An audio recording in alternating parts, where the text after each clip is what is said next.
खबरों का सिलसिला आगे बढ़ाते हुए बात भोपाल की करेंगे, जहां मतदान को लेकर कांग्रेस प्रत्याशियों की ट्रेनिंग होगी। एमपी कांग्रेस से सभी 230 प्रत्याशियों को भोपाल बुलाया। बता दें, इन प्रत्याशियों को प्रशिक्षण दिया जाएगा। प्रत्याशी और मतगणना एजेंट को ट्रेनिंग दी जाएगी। बता दें कि 26 नवंबर को कांग्रेस का ट्रेनिंग कैंप होगा। कांग्रेस प्रत्याशियों को ट्रेनिंग में टिप्स दिए जाएंगे। ईवीएम और वीवीपैट की जानकारी इन प्रत्याशियों को दी जाएगी। दरअसल आपको बता दें कि काउंटिंग में कोई गड़बड़ी ना हो, किसी तरीके की गड़बड़ी से बचने के लिए कांग्रेस प्रत्याशियों को ट्रेनिंग दी जाएगी। 2018 में भी आपको बता दें कि कांग्रेस ने प्रत्याशियों को ट्रेनिंग दी थी और एक बार फिर से 2023 में भी कांग्रेस प्रत्याशियों को ट्रेनिंग दी जाएगी।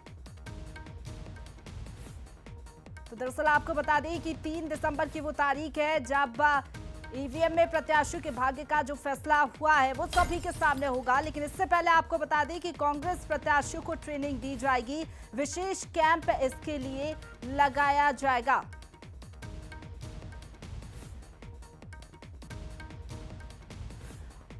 और चलिए इसी पर ज्यादा बातचीत के लिए सीधा रुख करेंगे। हमारे साथ कांग्रेस प्रभारी जेपी धनोपिया जी जुड़ गए हैं। धनोपिया जी, बहुत स्वागत है आपका बंसल न्यूज पर। सबसे पहला सवाल मेरा यही रहेगा कि जो ट्रेनिंग आप लोग देने जा रहे हैं प्रत्याशियों को, इसका फॉर्मेट क्या होगा, आधार क्यों होगा और आखिरकार ट्रेनिंग क्यों दी जा रही है? देखिए, निश्चित रूप से विधानसभा चुनाव 230 विधानसभा क्षेत्रों में हुआ है। 230 विधानसभा क्षेत्रों की मतगणना होना है 3 तारीख को, और ये निश्चित रूप से एक प्रत्याशी के लिए जानकारी होना जरूरी है कि मतगणना किस तरह से होगी, ईवीएम मशीन कैसे होगी, पोस्टल बैलेट का किस तरीके से होगा, गणना करने का तरीका क्या होगा, गणना कब प्रारंभ होगी, कौन कौन लोग उसमें भाग ले सकेंगे, किस प्रकार की आपत्तियां उठाई जा सकेंगी, और क्या मतलब उसमें आपको लगता है कि कोई कमी है तो हमें आपत्ति लेना है। ये सारी चीजों को लेकर आदरणीय कमलनाथ जी बहुत गंभीर है। उन्होंने 2018 में भी विधानसभा में ट्रेनिंग कराई थी और समय मैं इसी का प्रभारी था, और आज भी हम लोग 2023 में भी 26 नवंबर को 2 सत्रों में 5-5 संभागों के प्रत्याशियों को बुलाकर ट्रेनिंग देंगे कि किस तरह से आपको मतगणना में अपने कार्यकर्ताओं को भेजना है, क्या क्या सावधानी लेना है, मशीन में क्या मतलब होना चाहिए, मशीन में क्या टूट फूट नहीं होना चाहिए, पोस्टल बैलेट में क्या टूट मतलब नहीं होना चाहिए। इस तरह की सारी चीजों को समझाने के लिए निश्चित है, समझाना तो आवश्यक है। और जी चलिए ठीक है, ये तो समझाने की बात हो गई। धनोपिया जी, क्या कोई डर भी है जिसके चलते ट्रेनिंग दी जा रही है? क्योंकि पिछली बार हमने देखा बीजेपी पर कई आरोप लगाया आप लोग ने, कई मतदान केंद्रों पर हम देख रहे हैं कांग्रेस के जो कार्यकर्ता हैं वो डटे हुए हैं इसलिए ताकि ईवीएम से कोई छेड़छाड़ ना हो। तो क्या इसी के चलते भी ट्रेनिंग दी जा रही है?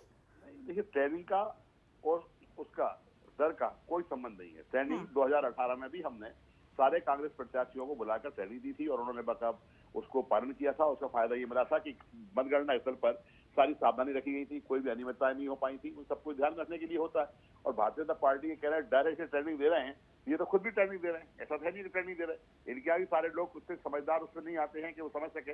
एक कार्यकर्ता होता है, कार्यकर्ता बताना पड़ेगा कि मशीन कैसे आएगी, मशीन किस पोजीशन में देखने को मिलेगी, मशीन में मतदाता के मतों की संख्या किस तरह से दर्ज होगी, आपको किस तरह से गिनती तैयारी करना है, किस तरह से आपत्ति लेना है, किस तरह से संख्या को मिलान करना है, किस तरह वीवीपैट की पर्चियों की उसकी गणना कराना है। सारे एक बहुत टेक्निकल पॉइंट्स हैं जिन पर ट्रेनिंग दिया जाना बहुत आवश्यक है। उसी को मद्देनजर रख के हमारे द्वारा आदरणीय कमलनाथ जी के निर्देश पर ये कार्य किया जा रहा है 26 तारीख को। बिल्कुल ठीक है। तो धनोपिया जी, आपका यही कहना है कि अनियमितता से बचने के लिए ये ट्रेनिंग जो है प्रत्याशियों को दी जा रही है। फिलहाल आपका बहुत शुक्रिया हमारे साथ जुड़ने के लिए और बातचीत करने के लिए।